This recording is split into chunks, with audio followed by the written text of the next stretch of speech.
Hey everyone, welcome back to the All Music Matters on podcast. I'm your host Brian. And joining me today is a special guest hailing from up north. We got Vern Nickerson from the band Breach the Asylum. How you doing, brother? I'm doing pretty good, Brian. How are you? Not too bad. Which part of the north are you hailing from, actually? I'm about 45 minutes or so above New York City.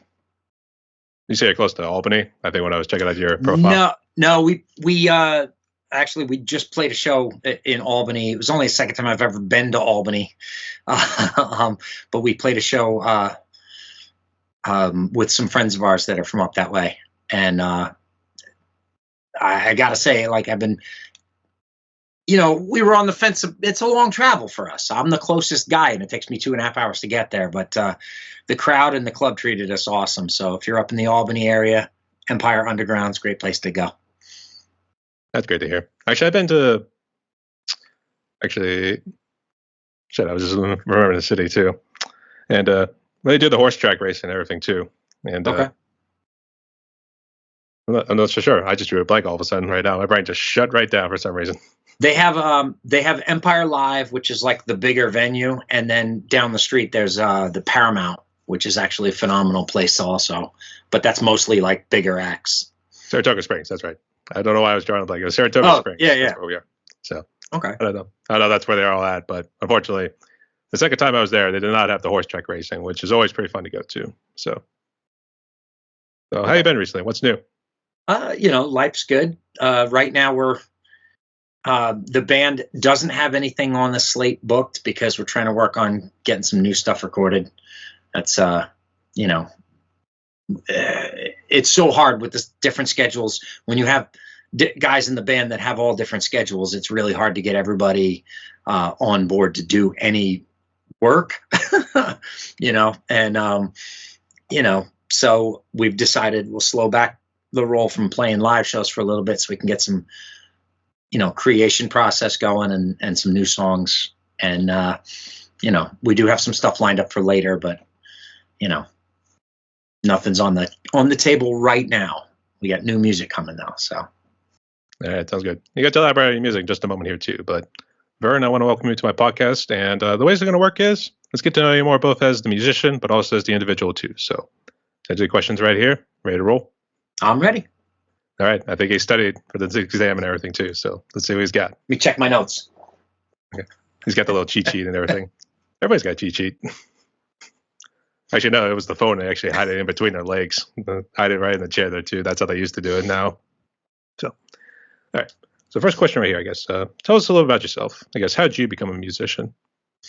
I mean, do you want the true story? Because the true story is, when I was a little kid, my dad used to play acoustic guitar, and I would turn the pages in his songbook when he was singing songs, and I always thought that was cool. And then I got to be in high school. And by the time I got to be in high school, I noticed that my friends that were getting girls were all in bands. So I said, I got to give this a try. And it started there. And then once I started writing songs, then it became more of who I was instead of what I was trying to be. So that's a true story, I guess. What was the Pulp Fiction sort of story then, I guess? Well, I mean, I'm only prepared for the truth. I'm sorry. I didn't have a lie ready. I should have prepared a lie. It's almost like we have to be in court right now. You swear to tell the whole truth and nothing but the truth, so help you God. I swear. Okay, good enough. So I guess, did you join a band in high school? And I guess, did you do it in college too?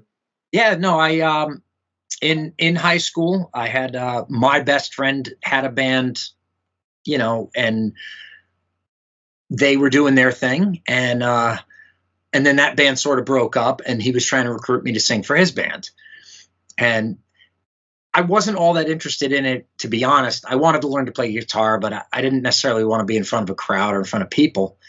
And then we went to a concert together, and I can tell you the exact moment I knew I was going to be in a band. We were at Warrant. We were seeing Warrant perform live. And as soon as their set ended, I turned to my buddy Craig. I said, we have practice tomorrow. And he said, seriously? I said, Yeah, we have practice tomorrow. And so I went to his house the next day. Him and I jammed. And then about a week later, we had the rest of the guys come in that were in my high school band. And, you know, pretty much been in love with, you know, the stage since then. You know, people that don't perform probably will never understand. I don't know that there's a thing that you can relate to say it's like that.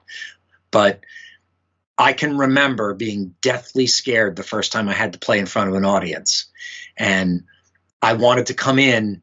I wanted a grand gesture. It was a high school battle of the bands, and my band was competing. And so I had another friend of mine who was kind of tall and kind of big, carried me into the stage on his shoulders. And I was so scared. And he got to the stage and I jumped off and I turned around. And as soon as I turned around and I saw everybody looking in my direction, the exact opposite reaction of what you think would happen happened. Immediately it got calm, because immediately I just thought, like, even if it wasn't true, I thought they're here to see me.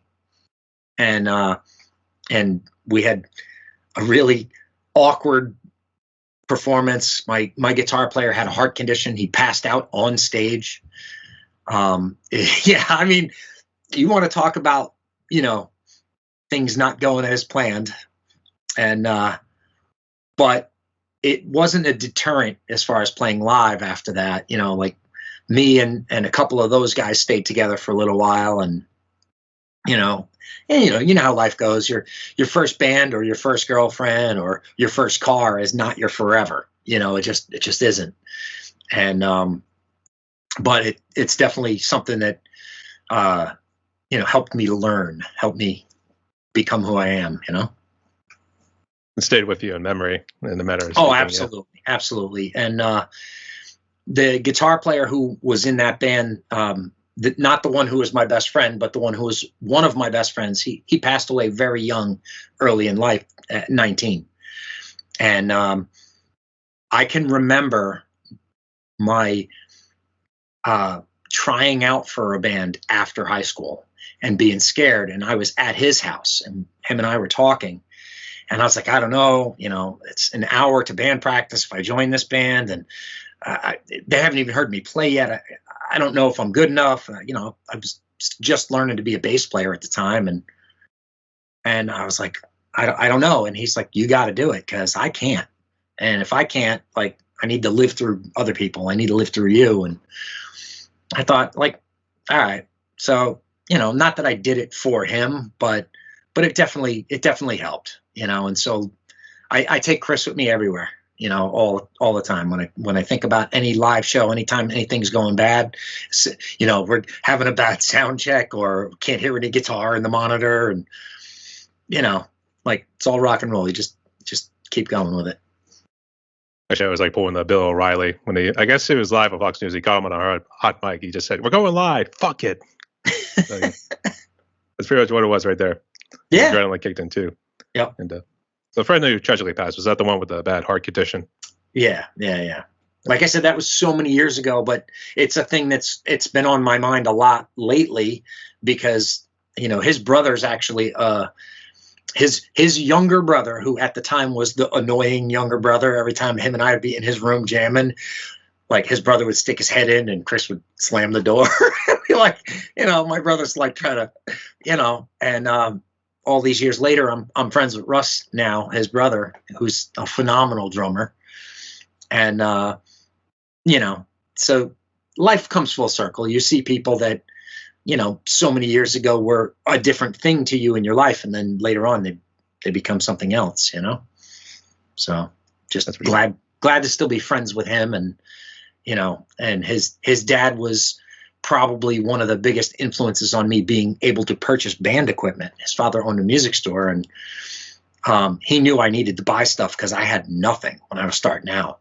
Like, I had a $20 guitar I bought at a tag sale. I had an amp that when you plugged into it, if you turned it up, it got all distorted and crackly and still wasn't loud enough. And when I needed bass stuff, I didn't have anything. And now I'm going to try out for a band as a bass player, and I don't even have a bass, you know? And, you know, I had one that I was borrowing, and I was playing through the PA, or I was playing through a guitar amp that I had. And, but when I needed stuff, Chris's dad actually said, what would you want if you could have anything you wanted? And I said, well, every time I come in your store, I play that, and I brought over, I had this SWR head and an Eden cabinet. And the Eden cabinet is in that room right now. I still have it. My bass player uses it at band practice. And, yeah, he just said, how much do you have? I said, I got like $200. And the stuff I wanted cost $1,400. He said, if I get at least $50 a week out of you, good enough. So I gave him the deposit, and I went in every week with payments until it was paid off. And, and so that guy, Russ was definitely a big, Russ Senior was definitely a big influence on me, big help. That's for sure. More of a big help than anything. Yeah. Yeah, absolutely. And sorry for the loss of your friend right there. May he rest in peace. Thank you. So I guess let's go ahead and jump into the group right here. I guess Breach the Asylum first. I guess how'd you come up with the name? Because I'm assuming you're trying to break into Arkham Asylum. Well, so when the band first started, the band was basically my idea of. I have always been in bands, and I always wanted to be in a band. And my wife and myself and a good friend of mine were opening a music venue. And we were going to be open Friday and Saturday nights every week, and then assorted other days here and there. Well, it's very hard to be in a band when you can't play on the weekend. If I'm approaching you and I'm like, hey, Brian, do you want to be the drummer in my band? We can't play Friday or Saturday. It's not a good sales pitch. So when I started out at the club, I would, if I decided, all right, you know what, I want to do a show in December. So I would book a show in December with some friends' bands on it, and then I'd poach guys out of their bands and say, you just have to show up for practice a couple times. I'll teach you a few of my songs, and we'll do a couple covers. And so they learned my songs, and we'd play the show. And for the first couple of years of Breach the Asylum, that's what it was. It was me and a guitar player who was a friend of mine at the time, who said, yeah, I'll do whatever you need. And then everybody else was like just brought in for the show. So like if you go on, on our Facebook page and it says band members and it has a list of band members, the reason that list is so long is because I consider anybody who's ever been on stage with us to be a member of the band. And so there's guys up there that sang one song with us one time ever. They're a band member. They're in the band. They sang with us. They played drums on a song with us, or they played guitar on a song with us, So I always feel like I'm more of that kind of guy. I feel more inclusive is better. And then, but the name itself, actually, before we played our first show, the guy that was the guitar player at the time had come up with what he thought was a good band name, and it was Breach the Asylum, or I'm sorry, Breach the System.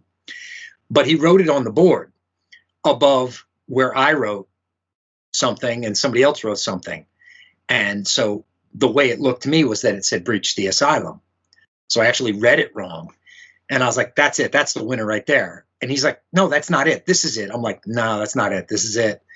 And I said, well, we're going to take a band vote. And since I'm the only band member who's actually in the band, my vote counts the most. And, it was a joke. But my thought was, everybody who plays music is trying to get into this like craziness of like what rock and roll is, right? You want to be part of that. And so I just immediately thought, like, that's what we're trying to do. Like the asylums where all the crazy people go and play music. We want to get there. I want to, boom, Breach the Asylum. That's us. So. Actually, I was thinking like the Johnny Cash thing where you play in the San Quentin prison, the prison blues, if we wanted to call it that. So I can kind of see it. Yeah. Actually, I was kind of curious where the name actually came from first. Because immediately I thought of Arkham Asylum at first too, from the Batman series. So I actually did make. It was a few shows ago. We had to have. You had to have either laminates or you had to go get something. So I made laminates that said like Arkham Asylum, and had the whole thing on there. And I told everybody's pictures was was like this. Trying to look as crazy as possible, and. Yes, we've actually done that. I do like that idea. Unfortunately, DC Comics would probably sue us if we used that on anything. So, Sadly, yeah. But all right, that's pretty cool. And actually, when I was checking out your Spotify page last night, I did notice like all the band names first too. So, and I thought it was because it started all the way back in 2009. Was that when the band started? Yeah. Yeah. Yep. Yeah. 2000. So the club opened in 2011, but we moved into the venue space in 2009, and it took us a year and 11 months to get open.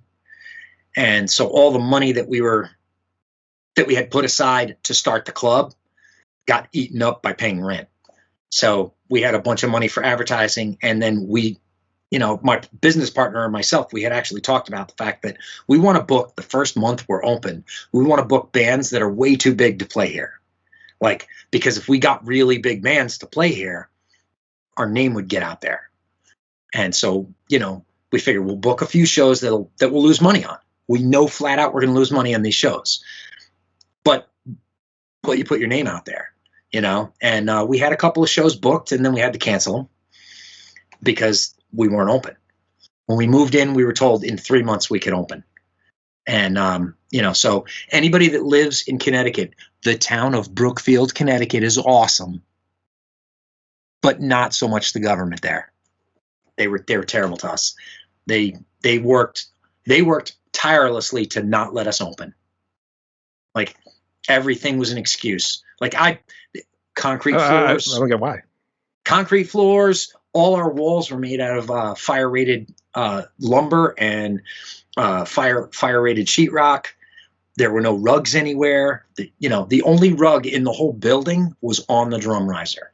It's the only rug. And that rug was a rug that we bought that was fire retardant, because if anybody had asked any questions, I could roll it up and say, here's the sticker. They just made it really hard. So, but I get to go back and play music now, and that's what I'm doing now. So I don't really get that. That'd be strange too, because it was pretty good soundproofing, right? Yeah. So I mean, like, if it's good business, I mean, why would you want to turn down anything that could be a job maker or something? Yeah, I don't know. I mean, their main thing when we opened, they were fighting with us about a bunch of different things, but one of the things they were talking about was they were desperately fearing that the same thing that was going to happen at the Great White concert was going to happen there.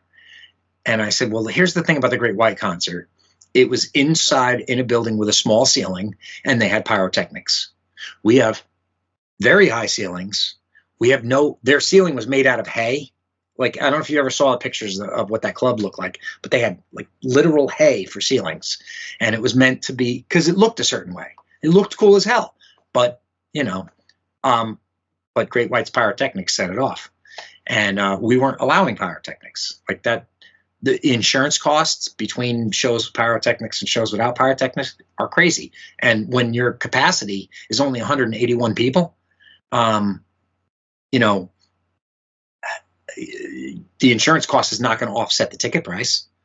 If we're bringing a band in that we got to pay, let's say $1,200 or $1,500, and then we got to pay for the lights and the sound for the evening and all that stuff. If we then have to pay the insurance on top of that, you're talking hundreds of dollars per night. And that's making a $10 ticket or a $15 ticket into a $20 or a $30 ticket. And it just wasn't worth it. So, like I was explaining, the Ticketmaster one's always being like hundreds of dollars whenever you see it too. So yeah, well, we didn't deal with it. We talked with Ticketmaster and TicketWeb and all that, and we ended up going with a different company out of Oklahoma for our tickets because they charged you 10 cents a ticket for tickets they printed and 5 cents a ticket for tickets that people bought online. So I just felt like that was the way to go. And like, yeah, okay, you can't go on Ticketmaster.com and find tickets, but when people buy tickets for any concert, if you're a fan of the band, you're buying it off the band's website. And when you click that link, if you find out that you only have to pay a 5 cent service charge, that's not bad. I mean, yeah, it's probably as cheap as you're going to get it. Yeah, that's it. And I think it was they charged 5 cents, and I think 10 cents was charged to either American Express or Visa, like whoever whatever company you used. But it wasn't a lot. So yeah, I'd say that's pretty much the cheapest thing I've seen in terms of like extra taxes or fees that they put in any sport bill that they do. Yeah. So. All right, I see why. So I guess, where have you been touring at recently? I guess you just kind of sticking around the state of New York, or have you gone to? Yeah, pretty much. I mean, we've done New York and we've done Connecticut, and you know, we've gone upstate some, and we're not opposed to playing anywhere that's within, you know, driving distance. You know, we're not young guys anymore, except for my guitar player. he's the young guy in the band. But other than that, the rest of us, you know, we're all adults. And we have kids and we have lives, and you know, the 20-year-old version of myself, I wanted to be a rock star. Like I just wanted to be famous, and I wanted to be a rock star. And somewhere along that journey, I'm not saying I never lost that desire, but now I'm more concerned with the product. I'm more concerned with writing a song that matters. You know, we have a song that we shot a music video for called "Desperate Times," and a couple of years back, I had a friend who committed suicide, and you know, we all know somebody, or we're all connected to somebody that, you know, that unfortunately felt like they were just the end of their rope. And it's always been a thing, you know, in my life that I've had to deal with, because I've had, my mother passed away a couple of years ago, and it wasn't from suicide, but her depression controlled her life. And, you know, she had a lot of, she had some hard things happen in her life, and, you know, including the loss of my brother, you know, when I was very young. And she never really got over that, and she never really accepted it. And, you know, and then there's been a few times where, you know, I was too young to understand at the time what was happening, but, you know, she had given up. And, you know, those things are, you know, they're always there. You're always thinking about that. And, you know, when my friend Matt committed suicide, you know, I saw him on Saturday. He committed suicide on Wednesday. He played in my venue on Saturday. And, you know, and it just, so when my mindset, when Desperate Times was, you know, being worked on, I had that guitar riff at the beginning of the song. I've been playing for like 6 months, but I had nothing. And I didn't even have a second part of the song. All I had was that one riff. And then I'm sitting in my studio playing my guitar. I put my guitar down. I go on Facebook. I'm scrolling through, and I happen to notice that the lead singer for a band that I didn't even really like commit suicide. And I didn't like the band. Like, their stuff was really heavy. It's not really my thing. And, but I just immediately just went, you know, hey, I feel for this guy. I feel for his fans. I feel for the band, you know. I hope everybody else is okay. You know, I don't remember exactly what I said, but the very first comment I got was from somebody that I don't normally talk to online. It was just somebody that followed the band, so they knew who I was from that. And the first comment was, you know, am I allowed to swear? Yeah, go ahead. Okay. No, I just want to make sure, because for adults, don't worry. For historical accuracy, he said, I fucking hated that band anyway.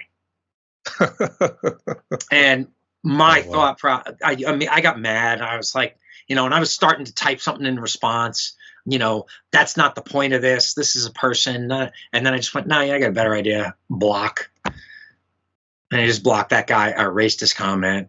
And then immediately I wrote the song. And then we were supposed to have band practice that day, and we didn't. But my drummer still came here, so him and I worked on the song together. I recorded his scratch track of his drums. We, on Tuesday that week, went to the recording studio, recorded the drums in the studio, came back the following Sunday for band practice. My bass player comes in, and I got all the mics set up, and he's like, what's up? I was like, oh, we're going to finish recording this song today. He's like, what song? And I told him, and he's like, I haven't even heard this yet. I was like, I know. And but it needed to be written. And that song in particular, we played it at the Chance in Poughkeepsie. And the first time we played the song there, I announced to the audience, like, real quick, this, anybody struggling, if you ever need somebody to talk to, you come talk to me, you come talk to any of us. Like, you don't have to know me. I'll be your friend, And I'm looking down, and there's a guy in the front, maybe 3-4 rows deep from the stage, and I could see him doing this. And so now I can't look at him because I'm a sympathetic crier. Like, I don't even have to know why somebody's crying. If they're crying, I'm going to start crying. So I don't look at him. And we played the song and then played the rest of our set. And when the set ended, I'm coming off the side of the stage. I'm shaking hands with a couple of friends, and I see that guy standing there. And he comes up to me and he says, "Hey, man, I just want to let you know, like, I appreciated that." I said, "Thank you." He said, "Song is great." And I said, "Well, thank you." And he goes, "But I think I really needed to hear that today." He said, "Because last week I went to my buddy's funeral. He committed suicide." He said, and he died a week before the funeral. He said, in the week leading up to the funeral, nobody talked about it. At the funeral, nobody talked about it. To this day, I don't think anybody's used the word suicide. Like, we all know what happened, but nobody said it. Nobody talked about it. And I said, well, you got to talk about it, because, like, people that are thinking nobody cares or nobody wants to know anything, if they're that close to the edge, they might be the littlest clue that they're reaching out to you. And you have to ask the question, are you okay? Like, it's kind of that simple. Like, I'm tired of seeing my friends get buried, like, and so, that's, to me, that's like the ultimate reward in a song, is that, like, that guy who I don't know comes up to me to tell me that mattered to him, so I appreciated that. Definitely got me here, Yeah. And I'm very sorry to hear that too, especially with all the friends you had lost. So I know I'm kind of jumping ahead here, but I guess, is that sort of what you based your lyrics on, kind of like real life events? It's funny.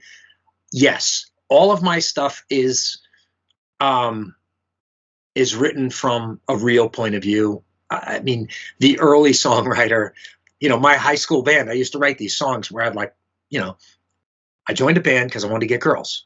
Well, all the bands that were getting girls were like Motley Crue and White Snake and all that kind of stuff. And I said, well, I got to write stuff like that. I got to write songs about partying and getting girls. And so I wrote all these songs and these lyrics that, looking back on now, I look back and go, that was incredibly terrible songwriting. It was just bad. And it also wasn't true. And I think when you write something from a truer place, it's a lot easier for other people to connect with it. And so now, like, all the Breach the Asylum songs, they come from a real place. We open every show that we play with "We Are One." And it's about the music community and about the bands that are in it. How, a thing I say all the time is that if you're in a band, your 15 minutes on stage is not any more important than mine, and mine is not any more important than yours. Don't matter if I'm the headliner and you're on first, or if I'm on first and you're the headliner. Like, the show is the show. And we all want the same thing. We all want the audience to respond. We all want the audience to be in it. And so I tend to write stuff that's what it is. I mean, Rise or Die is written about, from the point of view of the Ukrainian soldier. And, it's one of those songs that, if you listen to the recording, that recording was done in my basement. And when you listen to that recording, it was done in my basement. It sounds like a basement recording. And because at the time that I wrote it, I thought it was more important to get it out than to go into the studio, so that I got studio quality drums and a better master and all that stuff. Like, we did everything in the basement on that one. And that song in particular seems to connect with people. And like on Spotify, it's the song that has the poorest recording quality of anything we have out, but it's the one that has the most listens. So, somewhere there's a connection there. And I've actually did, on my radio show, I actually did an interview with the guy from Ukraine who commented on a group I was in. And then him and I started talking, and then I called him and we talked on the phone. And it was probably my favorite interview I've done, and I've done some good ones, and I've recorded with some famous guys, but it was probably my favorite one because it was definitely getting a different point of view on music, and the fact that they have clubs where they have national and international touring bands that come into these clubs, and right now nobody's touring there because do you really want to go to Ukraine right now to tour? Like it's hard. I'll be honest. If I could go, I would go right now. I would go right now if I could go. I absolutely would. I'd be careful. I'd do all the, go in through Poland and do the whole thing. And there are a few bands that are doing it. They're playing some, on the down low, they're playing some shows and they'll play in these different venues and then they'll get the hell out of the country. But,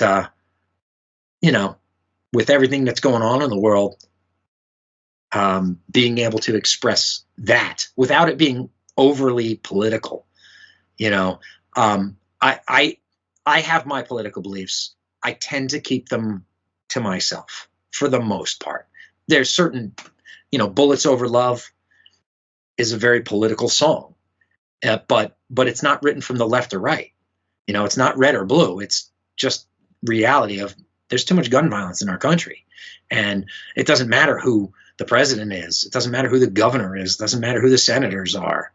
Like, until people can work together and start coming up with common sense things, like, we're going to still all be complaining about the same thing again 10 years from now. If I have to hear one more person say, my thoughts and prayers are with you, whenever there's something, mass murders, mass casualties going on, thoughts and prayers doesn't cure anything. And, we need action. We need action. And, that's my political stance. Like, I feel like we could definitely do more, and we could stop making it about, the red team against the blue team. It shouldn't be that way. I got plenty of friends who are voting for the guy I'm not voting for. You're never going to convince everybody to see everything exactly your way. It'd be kind of a boring world if everybody thought exactly the same. The Nazis tried that. It didn't work out. So. And also communists too, if you want to think about it that way as well. Yep. I see what you mean. Actually, I had no idea that song was about Ukraine. Actually, I thought it was just like, I don't say patriotic, but it kind of struck me as one. Or kind of Rise or Die. It's there's a couple of different lines in that song that one of which I got from a speech from their president. He was talking to somebody, and he was basically talking. I think that's where the title actually came from. Is that he didn't say rise or die. He said we're going to fight, and we're going to win, or we're going to die. And I was just like, oh damn, that's rough, And but yeah, no. So I, that's my political stance, is try not to pick a side, except team, human. Just call ourselves the Grays, because I'm kind of the same way too. I tend to lean only towards the left because I don't really like what the right says at times. Yeah. But I'm pretty much along your lines too. Like, I'm trying to find common sense here, people. I'm not trying to take your guns away or anything like that. No. It's like, can we find something here, or are we just going to be stupid here? But a lot of times,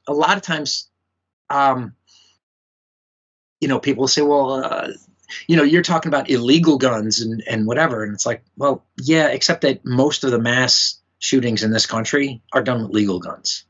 Like, when we had the club, when Newtown happened, and, Sandy Hook rather, that happened while we had the club. And, you hear all the different stories, except that I was living there.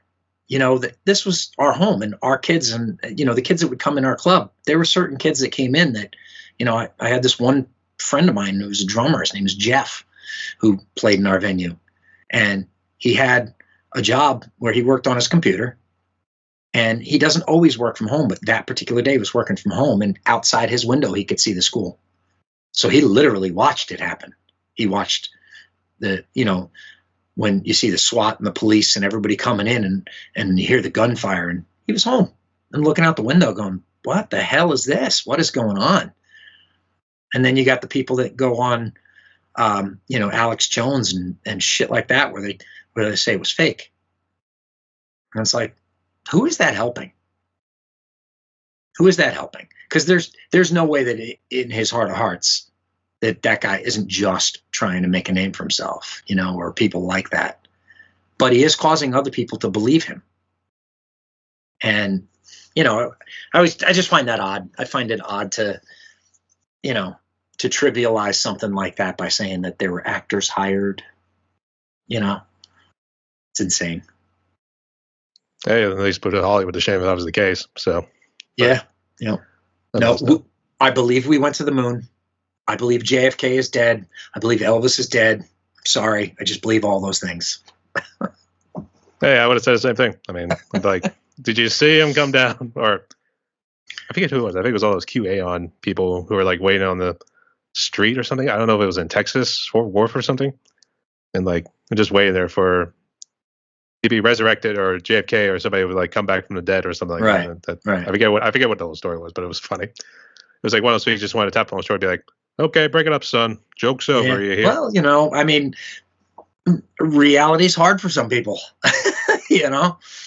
and and part of the thing that I think Breach the Asylum does well, or at least I hope, is that the songs connect, and we do have songs that have like a political leaning without them being without us being Rage Against the Machine. We're not that. We're not Rage Against the Machine.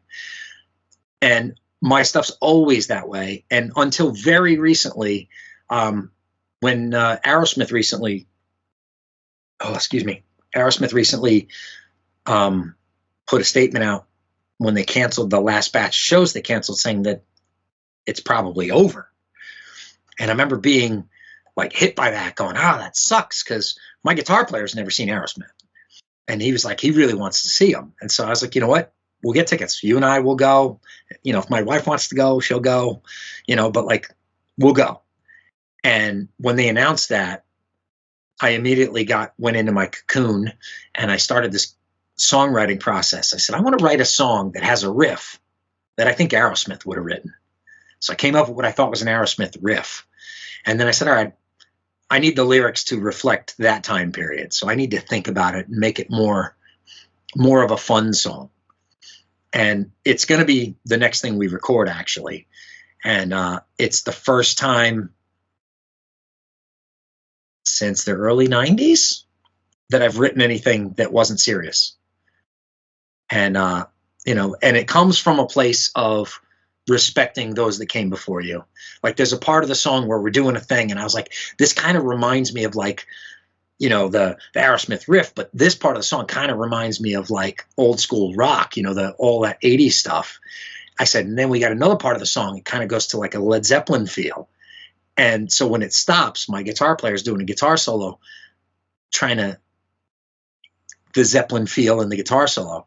And my drummer comes back in with the drum solo, the drum return from from a Zeppelin tune, from Rock and Roll. Thank you. And he does that drum fill coming back in. So in one song, we borrow from AC/DC, Led Zeppelin, Aerosmith, Van Halen, all our heroes, because they all did the thing that, made us all want to do this, I mean, I don't know who the first band you ever listened to or first ever bought a record or whatever from was, but I can distinctly remember buying my own copy at a tag sale of Blondie's Parallel Lines for $0.25. And I just remember thinking, I got this for $0.25 and it has one of my favorite songs on it. And, one way or another, it was one of my favorite songs when I was 10, And I put it on the record player and I listened to it. And there was 2 or 3 songs on that record that I had never heard before that became my favorites. They had a song called Hanging on the Telephone. Hanging on the Telephone is a ripper. It's a great song. And it's one of those ones that I don't think it was ever on the radio. I've heard other bands cover it, but I've never heard it on the radio. And I just thought, like, this is a great song. And then I went back to that same tag sale the next week and I bought Queen. And I don't remember whether it was one of the albums or if it was a greatest hits, because I ended up having a bunch of Queen records. But I do remember it had Tie Your Mother Down on it, which became my favorite song of all time. I love that song. So that's one of the ones that we used to cover all the time. Anytime we'd get a guest singer to come up, I'd be like, do you know Tie Your Mother Down? They'd be like, yeah. I'm like, cool. We're doing that tonight. I was getting a kick out of that one too, to be honest. Such a great song. Actually, I always mistake it probably for like a sexual sort of thing. That's the thing, but well, I mean, it could. The way I got to interpret it, so I'm not too sure. It could have been. I mean, Freddie was a player, and he did play for both teams. So, I love Freddie Mercury. I feel like, when people ask that question, if you could bring back one person that was dead for one day to put on a concert just for you, who would it be? I'm like, be Freddie. Maybe I saw Prince. Otherwise, it might be Prince. But yeah, Freddie. I mean, I'd have to go with Freddie. Fair enough. I guess all the bands you did list, would you say those were your biggest influences, or did you have like good numbers that kind of helped influence your style vocally? And I guess, do you do strictly more bass, or do you also do guitar? That's probably what I forgot to ask. So in Breach the Asylum, I play guitar and I sing. I played bass for like 20 years in between my high school band and Breach the Asylum. And I did, some singing along the way, but I was a bass player for a lot of that time. But I kind of found that when I wrote songs, it's a lot easier to play the guitar part than the bass part in most of the things I write. And so I can play rhythm guitar, and then I got an absolutely kick-ass guitar player to play lead guitar for me. So, so I go that route, and as far as like my heroes and influences, like there's definitely too many to list, but I'm a guy who likes songwriters, and I joined my first band after seeing Warrant live because I loved the way Janie Lane constructed songs. But if, from a songwriting influences, my biggest influence are probably Foo Fighters and Billy Joel. And I don't think we sound anything like Billy Joel. I don't think we sound anything like Warrant. We don't sound anything like Pantera, but I love Pantera. It's just, there's so many different styles of music out there that I like. And I try to draw from everybody if I can, hopefully when you see us play live, you don't think that all of our songs sound like, 1982, Van Halen, and that's it. Everything sounds like that, or 1997 Green Day, like it isn't like that. Hopefully that's not the way I put it out. Everybody's ears are different. I mean, I'll have people come up to me and tell me they love a certain song, and they'll tell me, oh, you know who you remind me of? And I'm always like, I don't ever try to feed into it. I always try and just let them say it, because they'll say a singer. I had a guy come up to me at the Chance and say to me, he's like, dude, man, your band's really great, man. I said, hey, thank you. Appreciate it. Thanks for coming out. Thanks for being here early. I know you didn't come to see us tonight, whatever. And then he goes, you know who you remind me of? And I said, who? He says, Miles Kennedy. Now, Miles Kennedy is my favorite rock singer. I don't sound like Miles Kennedy. He told me that I sound like Miles Kennedy, but he's wearing an Alter Bridge shirt and he's got a jacket on it that has a slash patch on it. So he's obviously already a fan. And he told me I sounded like that guy. That, to me, that's just a compliment. Like, just take the compliment, take the win, This is icing on the cake there, man. Actually, I was going to say at some points, since you mentioned Pantera, I could say a little bit of the Rex Brown sort of thing too. Okay. I can see it, yeah. Actually, how long's your hair? I got to ask. Well, it's not as long as it used to be back in the day. I'm 51 years old now, so it's I think my hair is done growing at this point in time. It is what it is. I mean, there's some here. It's just this thing's holding it back. But yeah, I mean, I had it really long at one point in time, and now it's like it's not really a thing that matters anymore. My bass player's hair is crazy long. Anytime you see a really good picture of Breach the Asylum where the hair's flipping around, that's Greg. He's got some whirlwind and everything too. Oh my God. Yeah. Yes. Yeah. He's got a couple of those. Yeah. All right. Hey, he's into it when he's doing that sort of thing too. It's like, Yeah. Yep. So I know we kind of talked about some of the hard topics here. I know about Sure. suicide and stuff like that, but I guess let's get into the topic of COVID too. So politics aside, I guess, how bad did COVID impact you, your family, and music wise? Well, as far as the family goes, I'm in construction, and the job I was on when COVID started was a job for the state. And so it wasn't really affected by COVID because where I was working, it was only me, my work partner, one other guy that was in our crew, and then there's 3 or 4 other guys working, and we were working outside. So at most, we had 4 people together. We rode in a truck together, me and 2 other guys. And, so I had an apprentice that worked for me and one other guy. And then occasionally there'd be some guys filtering in. So from a work standpoint, it didn't really affect me all that much. When I wasn't working, because there was a little bit of time when I wasn't working, I was home. My wife and I would go for a walk every day and go look at the ducks on the pond and see the neighborhood. And to be honest, we saw our neighbors a lot more during COVID than we did prior to, because they were all doing the same thing. Everybody walking and just waving to each other. And, so COVID did that. And then the band wasn't really doing anything at the time. And I ended up getting the drummer I had previous to the guy that I'm playing with now. He came into the fold because him and the guitar player came kind of at the same time. And, nobody was really doing anything. So it was just like, hey, why don't we'll just come, we'll jam. Came here, literally the first day they were here, we wrote a song together, and to me, that's like the biggest compliment I can give any player that I play with is that if we can write together, that makes the best. My guitar player and my bass player are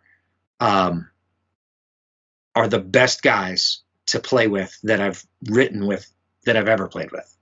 Because when you start working on something, I'll show something to the guys. My bass player won't be here for practice. We'll work on something. We'll write a song. He'll show up at practice and they'll be like, all right, let's change this. And I'm like, oh, you weren't here. We wrote, it's already written. And he'll go, no, I got this idea. And I'll just be like, oh. And then we'll do his idea. And then of course he's going to be right. And then I got to tell him he's right. That's painful. Nobody ever tells him he's right. That's not good. Hopefully he never sees this. I don't know. I'm pretending the screen's frozen. It's frozen. Okay. Let me just break the matrix or something like that too. Okay. Yeah. I guess outside of that, did you have any brushes with COVID? Was everyone okay? I've had COVID 3 times. My wife's had it 4 times. And I might have had it a 4th time. Like you don't know. Like if you didn't get tested, you might have had it and either just been a carrier or, whatever. I mean, the first time I got it, I was really sick the first time, and to be honest, I still have shortness of breath from the first time I had COVID. And, I've had scans and stuff and they don't see anything. And maybe you have permanent scarring on the lung or something. Do you smoke? I'm like, no. Did you ever? No. I'm like, oh, well, I don't know what to tell you. And so, as a singer, you need your lungs. So sometimes it makes it harder because you try to give everything you can when you're singing. And if I breathe in too hard, too fast, I start coughing, and that's been, a couple of years it's been like that. And then it was sort of going away. And then the last time I got sick, which I tested myself, I didn't get COVID, but I was sick. And maybe by the time I tested myself, I didn't have COVID. Maybe I had it before that. But since then I've gotten, I've had some infections and stuff in here. And I'm actually going to the doctor Tuesday because the cough is not going away. If I'm sitting up, I don't cough as much. Like there's been a few times while we're talking, I've been fighting going, because I feel like I have to do that all the time. And, like I said, when you sing for a band and you cough, back in December, we did a show in December where I started hacking like right as I went to the mic in the second verse. I didn't sing the whole second verse, and then just came back in on the chorus. And you know, like, what can you do? So you know, it happens. It's rock and roll. You got to keep going. Musicians, remember, we improvise. That's it. But all seriousness, it's good to see you are doing well there too. So it's good to have you along for the ride here, buddy. I appreciate it. Appreciate the forum. No worries. And actually, it's a good thing you got at least a little experience with the interviews too. So you're pretty much used to this already. So yeah. Okay. So jumping back into music-wise, I guess talk about the gear that you guys use, because you do all the magic in your man cave studio. Yeah. So my bass player has an old Boss bass effects pedal that he uses for a couple of things, but for the most part, it's just, you know, amp. He's got a PV amp, and you know, and he uses my Eden cabinet, and you know, just standard bass sound. And then both me and my guitar player play through Black Star amps, mainly because I like their distortion. I feel like their distortion sounds like a rock band. And you know, I don't have to do too much when it comes to that. I'm not gonna shit on anybody who has like background effects and samples and all that other stuff. Like, if it works for your band and that's what you do, I'm all for it. I've seen plenty of bands that use it live. I have plenty of friends' bands that use it live. And you know, and use a lot of processing and effects and sampled keyboards and triggers and you know, I want a drummer who can hit the cowbell sometimes. You know, bass, drums, guitar, vocals. That's it. You know, just, you know, when people say, what kind of music do you play, or what do you style your band after, or, you know, what do you think your band sounds like? My general answer is that we're kind of like the Foo Fighters, except for like totally broke. Other than that, just a rock band. Just plug in and rock and roll. Try not to be a fuss to the venue either, you know? Yeah, I can't do any drama, that's for sure too. So no, it's not worth it. Like, it's all rock and roll. Just you know, if you're in a band and you're not having fun, what's the point? You're in the wrong job then. So, yeah. I mean, being in a band isn't a job. You know, I mean, it is for Metallica, it is for the Foo Fighters, it is for Green Day. It's not for me. I have a regular job. Don't get me wrong, I would take their job, but you know, but like, again, it goes back to the like, want to be a rock star or do you want to be a songwriter? And like, I always wanted to be a rock star, and then that sort of switch got flipped somewhere along the way when I started to notice that I wrote stuff that people connected to, you know. And I wrote a song in a band called Witness Relocation Program that you know, was about my parents getting divorced. And in that band, my singer in that band wrote most of the lyrics, but that was one of mine, and I wrote the lyrics. And whenever we played it live, it was always a song that people would come up and say they liked that one the best. And it always made me feel good, but he didn't want to play the song because he didn't write the lyrics. And you know, so it's like, it lends itself to being the songwriter. To me, it's more important to be a songwriter than any other aspect of being in the band. You know, like, people ask me if I'm a musician. I say yes. Yeah, I'm a musician, but I'm a songwriter first. And to me, that's the thing that matters the most, the song. I guess when did your parents divorce? Because I was actually curious, like, how I was young. I was 10 years old, maybe. And you know, but I remember it. You know, I remember my parents fighting and arguing and screaming and things getting thrown, and you know, and there's a line in that song where I had to change the line because when I originally wrote it, I had a little tiny dog. He was this big, and when my parents would fight, he'd run and hide under the couch. So I had the line in the song was saying that the dog is hiding under the couch because he's afraid of you. And my singer at the time had a dog, but his dog was this big. And so, you know, he had a ginormous like German Shepherd or something. And he's just like, I just don't understand that line about the dog hiding under the couch. So I said, oh, how about the dog is hiding instead? We'll just do the dog is hiding, And so we had to change that one line because it made more sense lyrically to my singer. But, but now I'm the singer, so I'll sing whatever I want. It's my band now, bitch. Something like that. Actually, I was kind of leaning to this. I was going to say, how'd your parents kind of support you whenever you wanted to take up this endeavor to be a rock star? It's weird. I mean, like I said, my mother passed a few years ago. But when I was in my high school band, we played the Battle of the Bands, and my dad came and he videotaped it. And when my guitar player, Chris, passed out on stage, my father was like, I knew you guys were doing drugs. And it's like, no, Chris has a heart problem. He's like, no, he doesn't. He's on drugs. I'm like, okay, And he never really came to shows. Like, my dad never came to shows. My mom came to a couple shows when I played in Carmel. We lived in Carmel. When we played at the Briar Patch, my mom came to a couple of those. And she brought my grandmother. My grandmother kept begging her to take her to a show. And I knew my grandmother was coming. I didn't know she was coming to the show, but I knew my grandmother was at the show because we were backstage getting ready. And somebody comes out and goes, yo, there's some woman out there with orange nail polish. And I'm like, my grandma's here. Because my grandma she painted her nails orange because they matched our house. The house had orange, all the trim and everything was orange. And she liked orange, so she painted her nails orange. And I was just like, I think my grandma's here, and she was. And she spent the whole concert like this. And then after the song was over, she'd go. And then the next song, cover her ears again, But, it's too loud.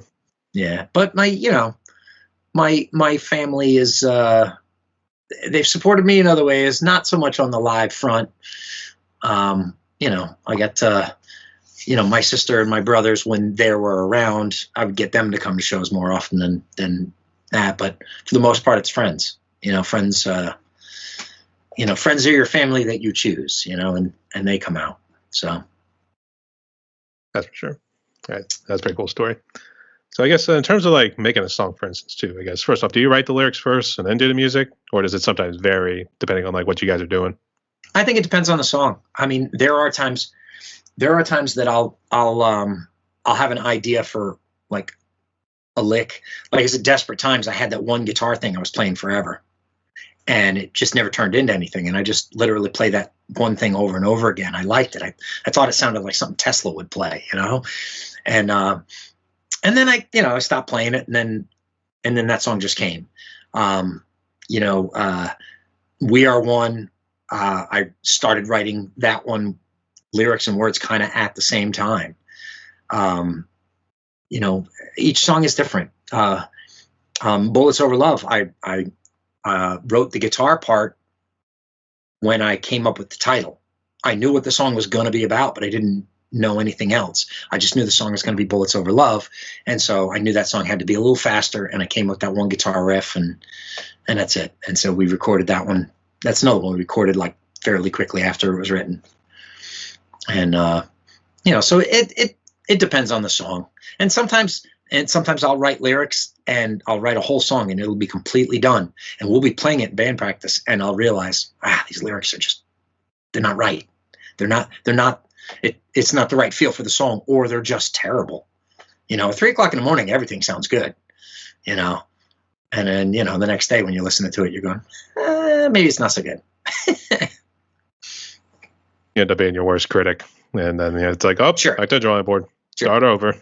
So, well, and I always tell people, if I'm working on a song, do not tell me, oh, you know what that song sounds like? And then be like, oh, that song sounds like, and then you name the band or the song, because then I stop playing my song and start playing their song.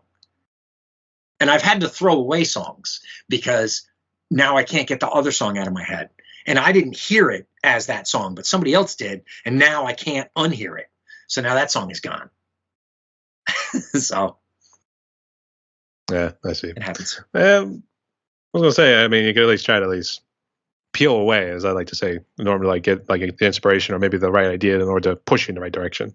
Sure. Normally that's the way I like to see it. So, but to each his own. So that's pretty cool. So I guess I know you talked about your construction job that you also do too. So I guess for this question right here, I guess, what challenges do you face these days as a musician? Is it mainly time constraints? Oh, time is the biggest. Time and money are always the biggest ones, but time for me, time is the worst one because we can only practice on Sundays because I work Monday through Friday day job. My bass player and my guitar player both work at School of Rock, but they don't even work at the same School of Rock. And so Monday through Thursday, they work at night.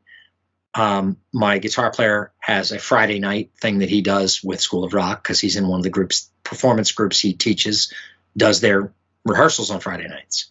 So we can gig on a Friday night if it's a good gig. We have to schedule things, but we can't just have practice. And then he's also in at least one other band at all times. And then my bass player's got 2 young kids that are a handful. And so got to make sure his wife is home or somebody can watch the kids. And so it's just a matter of schedule. And we've made it so Sundays work out most of the time, not all of the time. I know that the last show we just did, we had a couple practices before the show, but the show before that, we had 6 weeks before that was the prior show. And in that 6-week span, we wanted to play one of the new songs at the show, but in 6 weeks, we had 1 band practice. And the bass player didn't make it to that practice. So if he's not there, he can't play a song he's not there for. You know what I mean? And also you want everybody's input to be on the song too. You know, I mean, like predominantly the songs, they start as mine. Like, but I like to say, like, I draw everything in black and white and then everybody else comes in and then suddenly it's color. You know, my guitar player makes my songs sound like I'm a genius songwriter. I'll come up with a simple 4-chord little thing that I like because I like the melody. And then he'll come in and he'll do a thing that layers on top of it. And his thing just makes the song. You take him out of a few of the songs that we do, we just couldn't do them anymore, you know? And so, you know, playing with him as a songwriter, it's been very good to have AJ in the band. And then the bass player, he's been one of my best friends for many, many years. He lived in Texas for 20 years. And the day I found out he was moving back to New York, I said, oh, well, okay. And he's literally moving to the town that's 1 town over from here. I said, all right, cool. I'll see you at practice on Sunday. And he's like, well, I don't know about that. He's like, I don't even have gear up here. I'm like, I don't care. I have stuff here. Like, I just want you in the room. Let's go see what happens. And then the first practice he came in and played with us after he left. I ended up talking with my guitar player. He's like, is he going to be in the band? I said, I hope so. He said, because that's the right guy. I said, yeah, he's definitely the right guy. And he's a pain in the ass and he jokes around and jokes at my expense all the time. You know, it's always on me. I can take it though. No big deal. But just let Dusky fly right here, yeah. That's it. No, it's fun. You know, like I said, we've never had real arguments in here, like in the band room. We'll talk about song structure and we'll talk about different things, but unless we're kidding, nobody's ever flipping anybody off or, nobody's ever, screw this, I'm out of here. I don't know. It does make it easy. It makes it easy that with the fact that we can't practice or play shows as much as I would like, I could probably do that more if I had different guys, but then I wouldn't have these guys. You know what I mean? And I'd much rather be in a room with people I like, people I want to be friends with. And, I'm pretty sure their record label's not going to come knock down the door. Hey, before you turn 52, we want to sign you to this record deal. I'm pretty sure that's not going to happen. So for now, we're just going to keep writing songs that reflect on what we are as a band, and hopefully people like it. That's it. What it all boils down to. Actually, I was picturing you walking over to the guy's house and you just pulling him by the ear and be like, nope, you're coming to the studio right now. So, no, he's a good dude.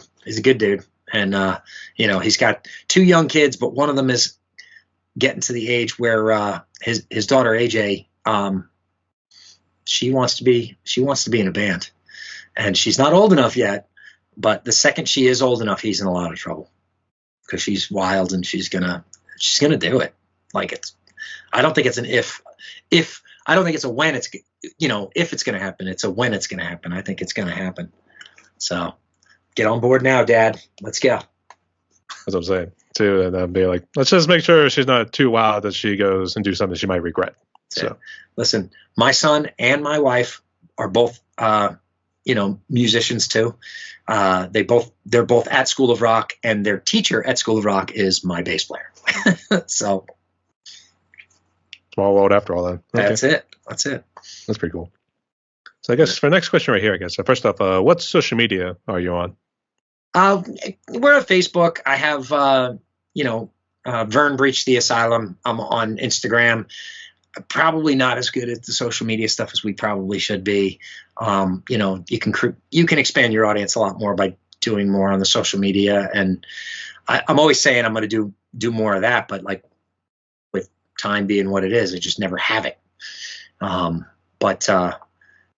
Facebook is easy, but we're also on all the music platforms. So anybody who listens on iTunes, or if you listen to Apple Music rather. It used to be iTunes. I'm sorry, MySpace.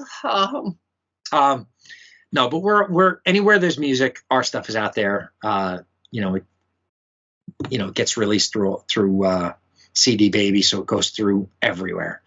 So if you have it on, like if you have YouTube Music, you can find us there.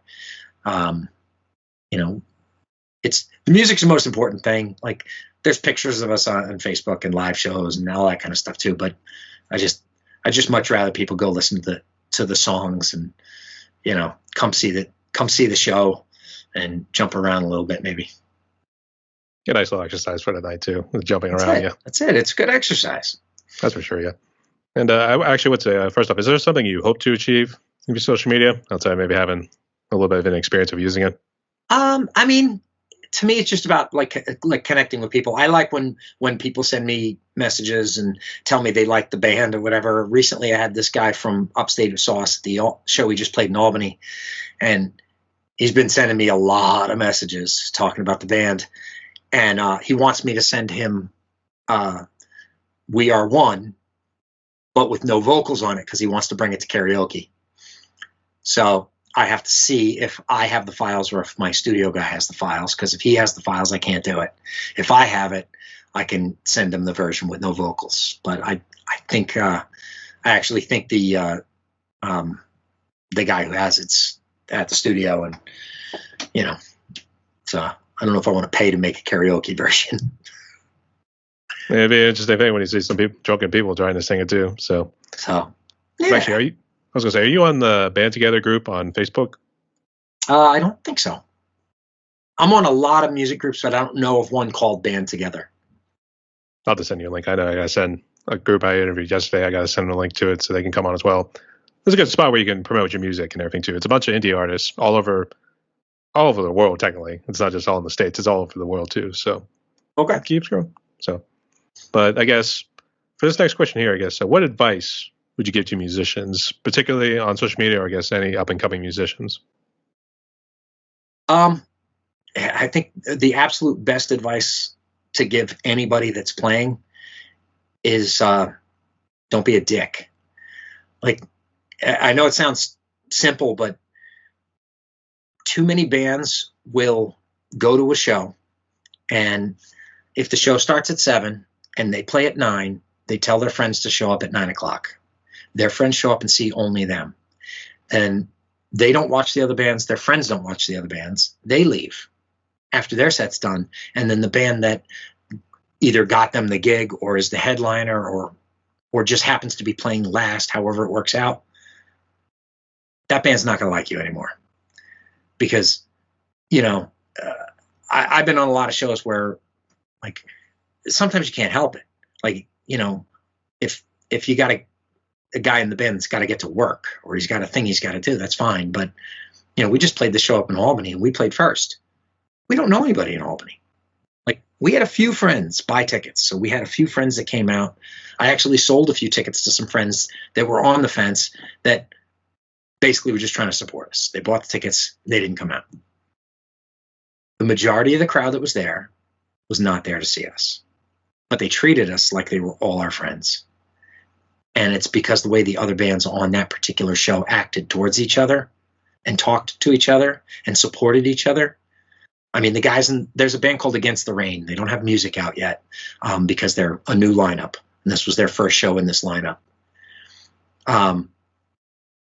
Two of their guys were standing directly in front of me for my whole set. And I didn't know that they were the guys in the band. I just knew I saw those two guys in the front and cheering and clapping and screaming and yelling, hooting and hollering and yelling. And then when they were playing their set, I went up to take some pictures, and I'm standing over on the side of the stage, and I'm like, oh, this guy was right in front of me. Oh, this guy was right in front of me too. And like, those are just guys I noticed. You know what I mean? I noticed those two guys right in front of where I was standing. And I had to look at people right in front of me because the way the lights are on that particular stage, you can only see the people right in front of you because the way the lights are, you can't tell who the other people are. It's just a big black mess. You know, everybody's in the dark. And like, you can see heads, but you can't tell who those heads belong to. But yeah, I mean, any band just starting out, you got to make friends with the other bands. I end every email, I end every sign off with the same thing, with "We are one." And it's true. We are one. We're all the same. We all want the same thing. We all want to do, and we all want to be in the band that everybody's hanging out and watching. So if you do that, your friends follow your example. You know, I can't tell you how many times I've played shows with bands where I've said, oh, I can't believe this band is so good. I can't wait to see them. And then I'll stick around because they're playing at the end and people are gone. And I'm like, how are people not staying for this band? These guys are phenomenal. But they came to see their friends and they left. And you can't force your friends to stay, but as band members, like, that's kind of your job. You're on the show. You're supposed to support everybody. Don't be a dick. Like, you're on a team now. This is a team sport. We're all on the same team. You know, it's not your band versus my band either. You know, we all want the same thing. There's plenty of room out there. You can have more than one Foo Fighters, more than one Metallica. Like, you know, let's get some more of those bands out there. Let's get some more bands that are doing the same thing we are, and hopefully everybody supports each other. It makes it so much better. That show in Albany, like, could have been a train wreck. If everybody just came to see the band that played last, sold the most tickets. So if everybody just came to see those guys, we would have played to, like, you know, the 11 or 12 people that came to see us. Instead, we played to 200 people. You know, that's what you want. You want a crowd. It definitely fires a band up more when there's a crowd too. So that's for sure. Yeah, and definitely. Yeah. It kicks in the adrenaline too, and you're always getting the crowd pumped up and everything. Absolutely. As well. So I can see why. It's good on those guys too for actually bringing the crowd together too. So yep. That's all good. And I was trying to think of something else, but then I lost it. Okay. But Vern, we appreciate the questions. You're pretty good. So I guess let's go ahead and jump to the phone ones. Ready? Sure. Okay. So we'll start with the first one right here. I guess, what would you consider as your favorite food? Oh man. I mean, it's got to be steak. I like a really good steak. Kind of want a steak right now that you bring it up. Yeah. Is there a particular one, like maybe a porterhouse or a ribeye? I do like a ribeye. I know it's probably not the healthiest steak, but I mean, come on. You know, I do like a ribeye. Medium well. I like the tiniest bit of pink, just the tiniest bit of pink. Yeah, too much juice makes it too chewy, then it's hard to swallow. No, I don't want it too chewy. You know, I noticed that too, and it's like it's hard to swallow. I feel like I got to keep chewing this, otherwise I'm going to probably choke on this. So I'm not too sure. Yeah. Even though I would agree, it's probably not the healthiest, but it is definitely more juicier ones because of the fat that's in it too. So, in other words, you get the slopper and fat, to be honest. So, yep. Anyway. All right, and next one, what would you consider is your favorite movie? Well, I've always been a big Star Wars guy. I always loved Star Wars, even as a kid. When I was 11, I was writing a Star Wars question and answer book, and then somebody else put one out. So mine never came out. So I always loved Star Wars. But as I grew older, the Christmas gift I used to give everyone, if I didn't know what to get somebody, I would buy the DVD or of the movie The Ref with Dennis Leary, And it's a movie that a lot of people have never seen. And unfortunately, it came out at the same time as, I think, Titanic or something. So everybody went to see the other movie instead of the ref. It was something big like that. And everybody went to see the other movie. But the movie kind of bombed.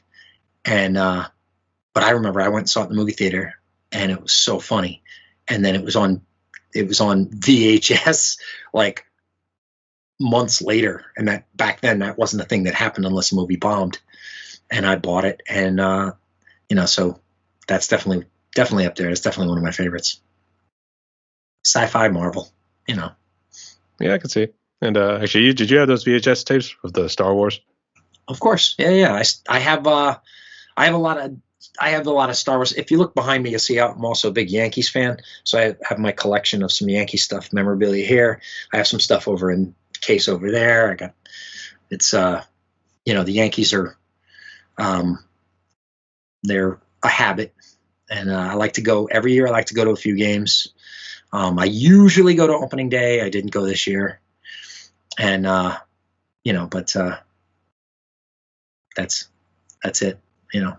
I'm three things. I'm musician, songwriter, Yankee fan, and husband and father. Because the fourth thing would be a construction worker. Yeah, fourth thing is your day job. I have to do that to do all the other stuff. I can't buy a guitar with hope. Yeah, that's true. Actually, I noticed on the wall up top there, that's pretty much the part of what Yankee Stadium is too. Yep. Yeah. I got the facade up there. Yep. Yeah, so that's pretty cool. I guess, who'd you consider has been your favorite Yankee? I guess the ones that you've seen throughout your life. I mean, so I like a guy who's scrappy. My favorite player as a kid was Don Mattingly. And then, everybody loved Derek Jeter, of course. I was a big Jeter guy too. But I loved Mariano Rivera too. And I got to meet Mariano Rivera a few different times, and he was a class act, like just a great guy. And so I definitely. I think my band might be here. It'd be like the wife coming down and everything too. Well, I hear somebody coming down. Hello? Hello? Yo. Hey. You just ignoring your phone today or what? No. I'm actually doing an interview right now. Oh. Come on in. An interview with who for what? I'm interview about this band, Breach the Asylum. Oh. And the guy interviewing, his name is Brian. Brian, say hello to Greg. What's up, Greg? How's it going? Not too bad. How you doing? He's got the New York accent. Be like, how you doing? What's going on, man? Not much. How you doing? You got the New York accent. Be like, how you doing? Yeah, it happens. He lived in Texas for 20 years, though. I did. This is the bass player. Yeah, this is the bass player. All right, that's pretty cool. How you Don't been? tell him the nice shit I said. Good, man. How you doing? Not too bad. We said some pretty nice, colorful stuff about you too. I'm so sure it was just feeling colorful. Whether or not it was nice or not, I'm not sure. But you got good friends when they're ripping on you and doing that sort of stuff too. In a good way. Yeah. In a good way too. But actually, we were just wrapping up here pretty soon here too. So I guess if you want to give it back to Vern here, we'll wrap it up right here. Yeah, I see got a load on my crap in. Good to talk to you. No worries. Take care. I didn't know how long this was going to go. I actually had practice start a half hour later just in case, and then it went longer. So yeah, actually we started talking a good bit too, and we got pretty deep at times too. That's all right. That's what happens. All right, we got the movie part. What would you consider as your favorite alcoholic drink and non-alcoholic drink? Well, non-alcoholic drink is Coke Zero, and alcoholic drink is Coke Zero with Jack in it. I'm definitely a Jack guy. But if I'm going to drink it straight, I drink Woodford. And so if Woodford or Jack is listening, I'm totally in for a sponsorship or any of that kind of stuff. That's pretty much, I'm not a beer guy. He's a beer guy. Like he likes all the beers you've probably never heard of. He's like all those. But I can see. Actually, do you like Captain Coke? I guess we have where it's Coke. I don't like Captain as much. No. Huh? Like I've gotten that when I've asked for one and gotten the other, and when that happens, I can tell right away. So I see. All right, it's a different burn. I can see why. Good choices though. Actually, I'm always. Does it still have the same taste for Coke Zero? Because I'm just trying to figure out how different it is between like the regular and then like Coke Zero. All right, so regular Coke and Coke Zero to me taste almost exactly the same. My wife has been drinking Diet Coke so long that she can't drink Coke Zero because it tastes too much like Coke to her. And like, I like the taste of Coke. I was drinking the diet soda because sugar, just got to get the sugar out of my life. Doctors telling me, things aren't good. So you got to do what you got to do. Got to get healthy. Yeah. That's it. That's it. All right. I'll take your word for it. Okay. And for the last fun questions, what would you consider is currently your favorite song or a song you've been listening to a good bit recently? Oh, geez. Well, so I'm a person that I try to listen to new stuff all the time. And there's a band out of LA. They're a 2-person band. The drummer sings and plays drums, and the guitar player plays guitar and bass with a synth hooked up to his guitar. So there's only 2 instruments in the whole band. They're called Crash Karma. And I played them on my radio show this week, but the new record is phenomenal. And so, like, if you want to talk about stuff I'm listening to now, their new record's phenomenal. Like, the whole record's great. So I would say check that out. That's interesting. I actually did not know they did like a bass and a guitar, like all in one or something like that. But the other thing, and normally I'm actually wearing a signed band shirt. That doesn't happen this is tantric. Normally I look down and I'm always wearing a band's shirt, somebody that we support. And I just went to look to see who I was wearing, and it's tantric. Which, by the way, also super nice dudes. If you ever get a chance to meet those guys, they're very nice. But if you're going to tell people out in the listening world to go check out like one local band, I tell them go check out the band Craving Strange. Craving Strange? Craving Strange, yeah. They're out of Long Island, and absolutely phenomenal band live, and probably the nicest guys you ever want to meet. Like, just, always a pleasure hanging out with those guys. When we get to play shows with them, we're always on before them if we're playing with them. And if we play shows with them, I'm always looking forward to, like, as soon as my set's done, I get my shit out of the way and watch their set. That's pretty cool. Actually, New York's known for a lot of the heavy metal scenes too. So you had all the ones that are around New York City, Long Island, even upstate New York too. So yeah, good choices. All right. So Vern, we briefed the questions here pretty good, and I guess we are down to one more question. I guess before we jump into it, did you have any questions for me or any final words you want to say before we close? No, just I'll tell you the same thing I tell everybody else: respect and support everybody you play with, and go out and see some live music. This particular week, I've gotten a lot of like people commenting in different groups that I'm in on Facebook, and people are trashing like other styles of bands or other bands, and like I just don't get it. Like, I don't care if you're an original band or a cover band or a tribute band. Like you're playing music, you get to do that. Like anybody who doesn't play an instrument that's trashing somebody who does, I don't know. I got no sympathy for those guys, because they must be going home alone and drinking. Life's depressing, and then they got the no empathy. So no empathy for fools. That's all it's saying. No, exactly. That sounds like you know what? I'm gonna write that down. That sounds like a song title right there. Well, there you go. I planted it inside his brain right there. So. All right, I'll give you credit in the liner notes. All right, sounds good. And actually, just before we jump into the question, can you just list to the audience here, like all your bandmates who are currently in the band? Yeah. So obviously, I'm Vern. I play guitar. I sing. My bass player who just arrived, that's Greg. He's the bass player. He does some backups. And then we got AJ Lander, my guitar player, Alex, and my drummer's name is Ryan. He is from Connecticut, and he's been a good friend of mine for a long time. Was actually in the band years ago, and then was doing a heavier project for a while, and now he's back in action with us. So that is our lineup. Current lineup. All right, sounds good. And okay, for the last question right here, you might have harped on a little bit too. But it's okay.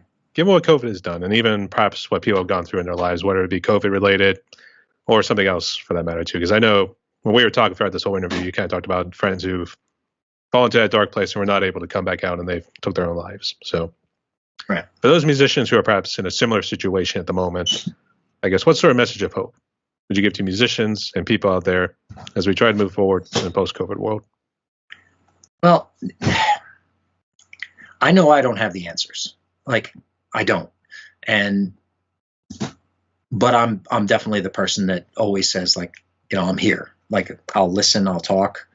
You know, I had a buddy of mine, and his name I'm not going to say because he'd probably prefer I don't say. But he's a good friend of mine. He's also a musician doing the same thing that we do. And every once in a while, he'll post something cryptic, and I don't respond to that. I'll respond to him personally, you know. And he posted something, and I saw it, and it scared me a little bit. So I called him, and he answered the phone. And I could tell when he answered the phone, he was not in a good place. And we talked, and I said, listen, like, you know, he's like, he didn't want to be alone in the moment. And he appreciated the phone call. And I said, listen, if you want me to, I'll get in the car. I'll drive out. I'll come see you. He lives far from here. I said, I'll come see you. I'll come out. I said, you know, we'll hang out. We'll go get a drink, or, you know, if you're not drinking anymore, we'll go get a cup of coffee. If you don't want coffee, we'll go throw rocks off a bridge at cars. Like, whatever you want to do. I don't care, but I need you in a better place. And he said, you know, he said he just needed to talk. And then we talked, and we literally didn't talk about anything real until 5 seconds before he hung up, when he just said, like, what was the problem and why he was where he was. And I gave him my advice, which, you know, can always be taken with a grain of salt. But it just said, hey, you know, like, if that particular thing that's not going well in your life isn't going well, then you got to move away from it. Move away from that, you know, and pull yourself out of that situation. You know, like we were talking before, and, you know, making jokes about what we drink and what we don't drink and whatever. But, like, if I'm in a bad place, I won't drink, because I've seen what being in a bad place and drinking did to my mother and my father, you know. And my dad's still alive, and he's in Florida and retired. And, but, you know, life was made harder than it needed to be. And, you know, so, you know, focus on that, focus on yourself. And, you know, and if you're like me, you know, the only therapy I ever have in life is, you know, has 6 strings on it.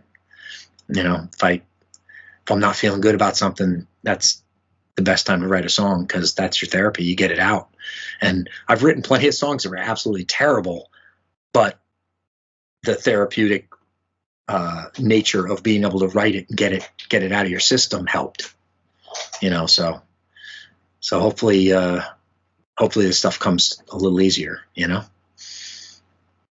One hope. And 6 strings, and I guess I would describe a microphone like a big plastic thing with, like, a little enhanced voiced sort of mechanism or something. Yeah, that's something like that. Right. It spoke like a true prodigy, nonetheless. So, all right, well, all right. So, Vern, we've reached the end of my podcast right here, and I guess we're kind of late for band practice too. I guess I gotta go. I got work to do. I guess you want to pull in Greg real quick to say any final words or any shout outs? He's setting up his gear. Right. I think we're gonna let it roll. All right. I guess, do you have any shout outs, any final words? And then I guess if you want to list your social media again. If you live in Albany, go check out the band Out of My Head. Those guys are phenomenal up there. And if you're in Long Island, there's a lot of good bands that we're friends with down there. Revel 9, 10 Ton Mojo. It's all about linking us all together, you know, you know, all get on the same ship. And if ship goes down, we all go down together. Like the Titanic. So, and just real quick, do you guys got any new shows or any new music you got coming out sometime this year? We will by summer. We'll have new music. Yeah. And I'm not announcing any shows until they're in concrete. I have 2 that I'm working on, but neither one of them is concrete. But we're working on new music right now, like literally right now. Okay. So, all right. Well, in that case, let's do this real quick. So, everyone, my guest today was Vern Nickerson, hailing from upstate New York, right there, close to where New York City is. If you guys saw him in Albany, you guys got quite a great show right there. If you haven't seen these guys live yet, go check them out on the socials. Go check them out whatever venues they'll be playing at this year. Keep your eyes open for any music they got. Go up a brother out, whatever social media these guys are on here too. So, Vern, you stay safe. Thanks, Greg, for coming on here. And y'all stay safe. All right. Walk out. Respect, support. And stay tuned, y'all.